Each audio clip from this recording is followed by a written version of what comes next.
Salut, nous nous retrouvons dans ce nouveau tutoriel où nous allons parler du conteneur dans Bootstrap. Ben, excusez-moi, j'étais trop rapide, je reprends un peu.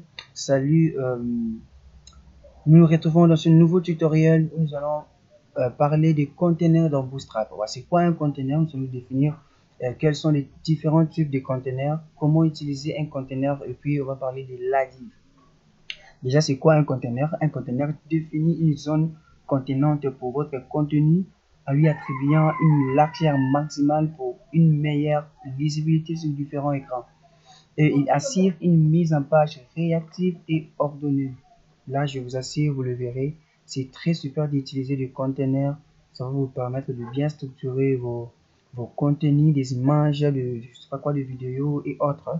Vous verrez que c'est très bon et c'est très super, très cool. Alors, quels sont les différents types de conteneurs? Hop, voilà, tel que je vous le présente. Nous avons le premier conteneur simple. N'oubliez pas, ça ne s'écrit pas en français, tel qu'il est le titre, ça ne s'écrit pas en français. Écrivez-les tel que vous les voyez devant l'écran. Le premier conteneur est très simple et possède une largeur maximale qui s'adapte aux différentes tailles d'écran. Et puis, conteneur fluide, je ne maîtrise pas l'anglais, comprenez-moi, je sais pas fluide, comment bien le prononcer, mais fluide, je peux dire fluide.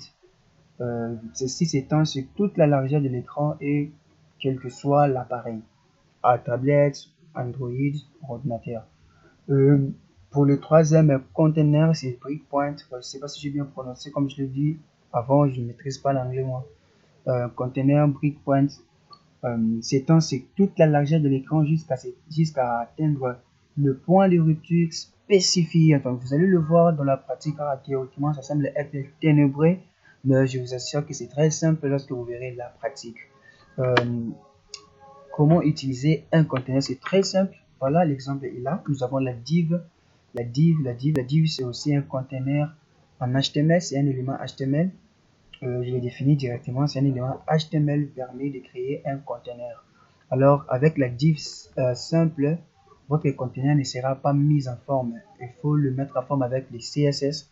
Et là, grâce aux valeurs de Bootstrap, nous pouvons le bien mettre en forme car Bootstrap a déjà mis en forme tous ces éléments. Alors, nous avons div et la classe qui nous permettra d'attribuer la valeur conteneur dans notre div afin que ça soit mis en forme. Et nous avons le conteneur fluid, conteneur breakpoint. C'est très simple d'utiliser dans le conteneur Bootstrap. Il suffit de déclarer un attribut classe et entre les accolades mettre la valeur conteneur. Alors, nous allons dire vite dans la pratique pour voir comment ça fonctionne.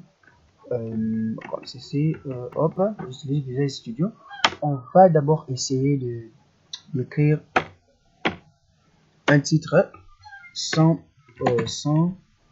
conteneur, comme ceci, sans conteneur. En français, c'est un conteneur, ça ne dérange pas.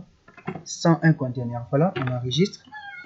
Nous allons afficher pour voir le résultat. Voilà, sans conteneur, regardez comment le texte s'est positionné.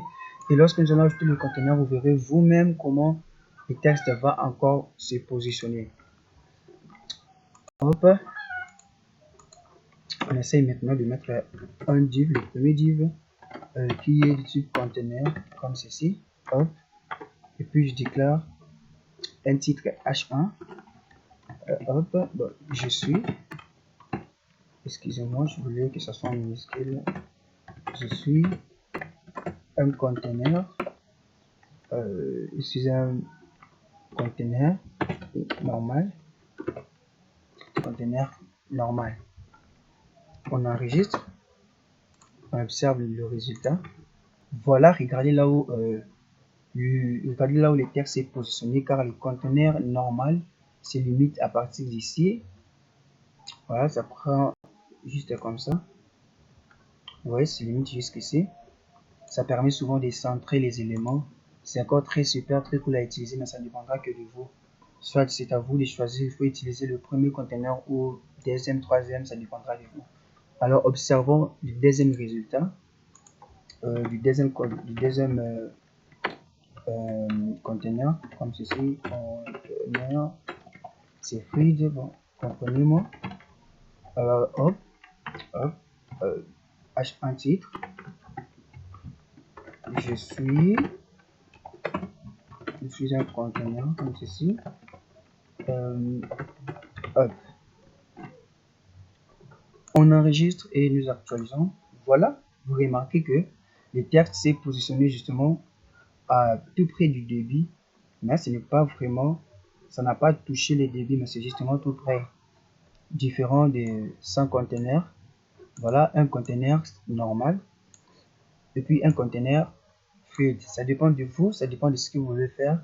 Vous choisirez vous-même quel conteneur il faut utiliser. Mais souvent, ça c'est super cool car ça permet vraiment de centrer les éléments sans problème.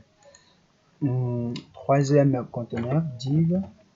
Conteneur.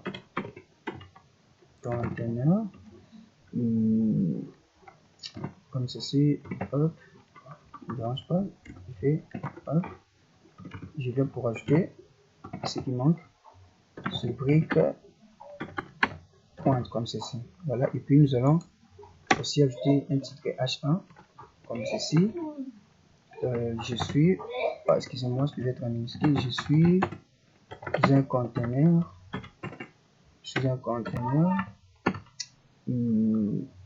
ok, je suis un conteneur et comme ceci, excusez, click point, voilà, hop, ok, j'enregistre. Alors observons les résultats points. Vous voyez que ceci s'est affiché vraiment comme nous avons dit.